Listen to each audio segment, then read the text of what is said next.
What you're looking at right now is my signature dish. It's a reverse seared bone and ribeye steak on creamy mashed potatoes with a side of garlic bread and creamy mushroom sauce. You're probably wondering how I made it, so let's jump into the video. First, I start off with this beautiful bone and ribeye steak. Then I grabbed some salt and started to put a bit of salt on my steak. Then I finished it off with some pepper, flipped it around and seasoned the other side. After you season the steak, what you want to do is just crush some garlic. So all you got to do is just bang a knife over the garlic and put it on the steak.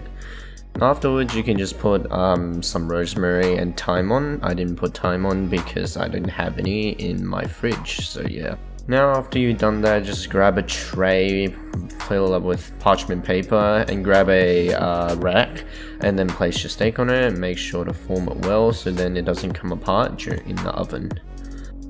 Now what you want to do is just set your oven to 120 degrees. And while that's happening, you can just boil up some potatoes until they are tender, so yeah. Now to make your garlic bread, of course you need garlic, so obviously mince the garlic until it looks like this. Now what you want to do is just put rock salt on your garlic and then use the knife and just kind of mash the garlic, if you get what I mean. You know, just follow what's on the screen right now. Now what you want to do is just roughly chop up some parsley until they are diced. Now what you want to do is just add a spoon of butter into a bowl of freshly shaved Parmesan cheese. And now what you want to do is get your chopping board and basically scrape everything into the cheese and the butter, so yeah. With the bread, it's pretty easy. You just grab a knife full of teeth, and then what you want to do is just cut it along the sides until you split it in half. After you split the bread in half, it should look like this. Time to put the butter on, so all you gotta do is literally just spoon some butter on and then spread it out like you would with a normal piece of bread, because I mean, it's still bread and butter technically. Now that the oven has preheated, all you want to do right now is just take your steak, slot it in the middle slot, and then close the lid. The sauce requires mushroom and also one special ingredient, and that is 1 cup of heavy whipping cream. Or actually normal cream should do, I'm using thickened cream today. Just pour 1 cup out. After that, just prepare some garlic and parsley and some butter as well. After your potatoes have been kind of cooked, what you want to do is just pour some milk and butter and start mashing, not with a spoon, with a masher. And the reason why I'm using a spoon and a fork is because I don't even have a masher on me at the time of filming, so yeah, that's a rip for me.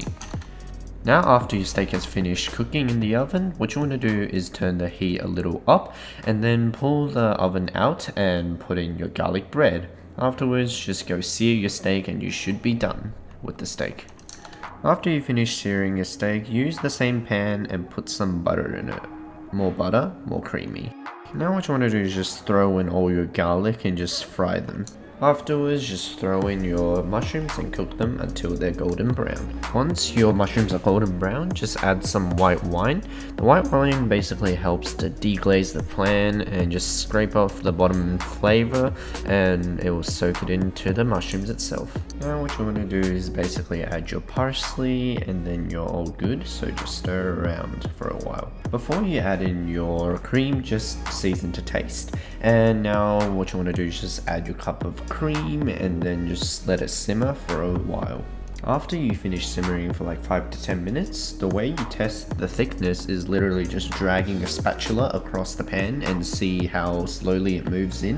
If it moves in like it is on the screen, then your sauce is perfectly thick enough. And there you have it. That is how you make my signature dish.